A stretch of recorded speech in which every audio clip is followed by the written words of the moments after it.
ये देखें जी, ये देखें जी काबा, ख़ास किस्म का काबा है। अभी आपको थोड़ा सा दूर करके दिखाता हूँ। ये आप साहब की तरफ से अभी ये गिफ्ट हुआ है अल्हम्दुलिल्लाह। ये अदरक का ख़ास काबा है। इसके कुछ फ़वाइद आपके सामने ये हमारे मौसन जो बैठे हैं भाई मोहम्मद अशरफ साहब ये बताएंगे। अदरक जी ख़ास तौर पे इस मौसम में सबसे बड़ी इसके अंदर जो अल्लाह पाक ने जो खसूसियत रखी कि वो खून के कलाट नहीं बने देता। असाबी निज़ाम के लिए भी बेहतर है, हाजमे के लिए भी बेहतर है, यूरिक एसिड के लिए भी आला तरीन, कोलेस्ट्रॉल को भी कंट्रोल करता है और जिस्म में चुस्ती लाता है और सर्दी से बचाता है और तमाम जिस्मानी फिटनेस को बरकरार रखता है। तो हाफ़िज़ साहब आप आवाम को कुछ ऐसा मैसेज देना चाहते हैं इस सर्दी के मौसम में कि कौन सी चीज़ें वो ज़्यादा इस्तेमाल करें? भाईजान इसमें अदरक का चाय को अपने मामूल रात में शामिल करें। पानी की आजकल बहुत ज़्यादा कमी होती है हर आदमी की बॉडी के अंदर। जिस लेवल की सर्दी पड़ रही है उसमें कहवा जात का इस्तेमाल ज़्यादा अच्छा रहेगा। अदरक का कहवा हो गया, दालचीनी का कहवा हो गया। ये दो कहवे ऐसे हैं कि जो शुगर को भी कंट्रोल करते हैं और ख़ास तौर पर बॉडी में हरारत को एक जगह मुंजमद होने की बजाय तमाम बॉडी के मरकज़ को, सर्कुलेशन को मजबूत करते हैं। अब सब आपका इस बारे में कितने अरसे से ये तजर्बा है? अल्हम्दुलिल्लाह आप जितने मेहमान आते हैं मैं देखता हूँ कि तकरीबन 3 साल से इसका एक्सपीरियंस चल रहा है और मेहमान बड़े खुश होकर अदरक का कहवा पीते हैं। और इस चाय के अगर जहाँ 1000 नुकसान आते हैं तो वहाँ अदरक उसके मुकाबले पे अदरक के कहवे के 1000 गुना फादियत है, ख़ास तौर पे बॉडी के लिए। सबसे बड़ी बात है कि तेज़ाबियत को ये ख़त्म करता है, यूरिक एसिड को भी ख़त्म करता है, कोलेस्ट्रॉल को घटाता है और अच्छा कोलेस्ट्रॉल पैदा करता है। माशाल्लाह हाफ़िज़ साहब वाहद है कि इनके पास जो भी आता है वो कहवा पीता है और यहाँ पर खाना चलता है। अभी मैं भी 2-3 दिन से रोज़ाना आ रहा हूँ। हाफ़िज़ साहब आने से पहले ही आप सब खाना तैयार करके बैठे होते हैं। ये अल्लाह ताला की इनके ऊपर बहुत ही एक बड़ी रहमत है कि जो भी यहाँ पर आता है वो चाय खाना वगैरह खा के जाता है। अब सब आप ये बताइए कि ये जो यूरोकेस्ट होता है कोलेस्ट्रॉल किस वजह से बढ़ता है? नाकस आजकल के असर हाजिर के दौर में नाकस खुराक और ख़ास तौर पे कि पानी का एक फुकदान। हमारे इलाके में जो आजकल ज़मीनी पानी इस्तेमाल किया जा रहा है वो यूरिक एसिड को इंक्रीज़ करने में बेहद यानी उसकी वजह से इसका इजाफा हो रहा है।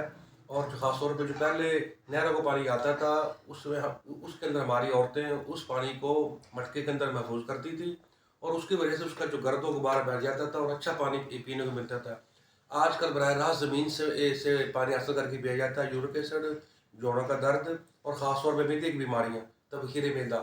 फिर उसकी वजह ये भी है कि सबस चीज़ों का इस्तेमाल उस लेवल का आजकल आने लगा है अद्वियात की वजह से कि जो यूरिक एसिड को बढ़ाने में बेहद इजाफा करता है और उसमें ख़ास तौर पे वॉक ना करना, मेहनत ना करना और पानी कम पीना, ज़्यादा ठंडा पानी पीना।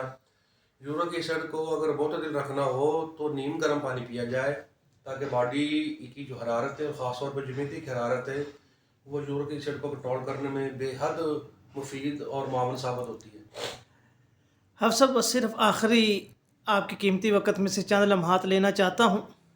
ये आपकी बहुत बड़ी शफ़क़त है। अल्लाह आपकी इल्म में, उम्र में बरकत अता फ़रमाए। ये मैं आपको बताता चला जाऊँ कि ये जो हाफ़िज़ साहब हैं ये होमियो डॉक्टर भी हैं और फ़ाज़िल तिब्बे नबवी भी हैं अल्हम्दुलिल्लाह, और इनके काफ़ी तजर्बात भी हैं। ये कितनी उम्र के लोगों को यूरोकेस्ट की मरज़ लाक होती है? आजकल के वजह से हाजिर के ज़माने में यूरिक एसिड को मर्द लाक होने की कोई एज नहीं है। ये 16 साल के बच्चे से लेके आखिरी उम्र तक के बच्चे के साथ ये यूरिक एसिड का इजाफा होना कोई बड़ी बात नहीं है। आजकल हर दूसरा आदमी यूरिक एसिड का मरीज़ है। ख़ास तौर पे जो खुराकों का निज़ाम आ गया, नाकस खुराक, मुर्गन ग़िज़ाएँ, चिकनाई वाली खुराक और ये ख़ास तौर पे बसियारखोरी, वर्जिश ना करना और जो हमारा जो एक खुराक खाने का नेचुरली अंदाज़ था वो नेचुरली अंदाज़ पूरे पाकिस्तान में ख़त्म हो चुका है। उसके मुकाबले पे जो गैर मुल्की चीज़ें अब उस जिसमें शवारमा और ये बर्गर हो गया, दीगर जो चीज़ें मार्केट में लॉन्च हुई हैं उन्होंने मैदे को बेड़ा-गर्क करके रख दिया है और लोगों का मैदे का हाल ये है कि उसमें फुजला ज़्यादा देर पड़ा रहता है, वॉक नहीं करते, उसकी वजह से यूरिक एसिड बनना आजकल हर दूसरे आदमी इसका शिकार है। तो इसके लिए कम अज़ कम कितना 1 किलोमीटर वॉक की जाए, गर्म पानी पिया जाए और सब्जियात का इस्तेमाल ज़्यादा किया जाए। ख़ास तौर पर आजकल विटामिन सी का किन्नू आ रहा है, अमरूद 12 बजे अमरूद खाया जाए काला नमक डाल के। यूरिक एसिड का तोड़ पके हुए अमरूद को अपनी खुराक का हिस्सा बनाया जाए, उससे शुगर भी कंट्रोल होगा, मैदा भी ठीक होगा, तबखीर मैदा ख़त्म होगी, यूरिक एसिड के भी असरात मुरतब होंगे और बेहतरीन खून बनेगा, जिगर भी काम करेगा। और अल्लाह ताला ने इस फल में ये खासियत रखी है कि ये खुद हाज़म करने में बेहद मेहनत करता है, और इसकी वजह से जो मैदे में फुजला पड़ा होता है वो जल्दी ख़राज हो जाता है, जल्दी यानी अजाबत होती है, और यूरिक एसिड भी उसके साथ ही हो जाता है। और ख़ास तौर पे वो चीज़ें जिनसे जो चीज़ें पेशाब आवर हों, खीरे का इस्तेमाल, बंद गोभी का इस्तेमाल, गाजर का इस्तेमाल, और ख़ास तौर पे थोड़ी सी शिमला मिर्च, तो अगर ये 12 बजे बतौर सलाद अगर एक बाउल भर के खा लिया जाए तो यूरिक एसिड कंट्रोल होने में कोई ऐसी कोई चीज़ अमल माने नहीं कि जो इसे कंट्रोल ना करे। ठीक है अबू साहब, आपका कीमती वक्त देने का शुक्रिया, मैं तहे दिल से आपका मशकूर हूँ। इंशाल्लाह इसी बात को हम कल आगे बढ़ाएंगे इस निज़ाम से कि जो अमरूद है इस पे कुछ लोग कुछ डाल के खाते हैं, कुछ खाते हैं, तो उसके नुकसानात और फ़ायदे पे कल इंशाल्लाह हम अपने भाई प्रोफेसर हाफ़िज़ मोहम्मद अशरफ नदीम साहब से मुलाकात करेंगे। अल्लाह हाफ़िज़। आप हमारा चैनल हाफ़िज़ शुएब को सब्सक्राइब करें और घंटी के बटन को लाजमी दबाएं ताकि कल आने वाले वक्त में ऐसी अच्छी अच्छी वीडियो आप तक पहुंच सके।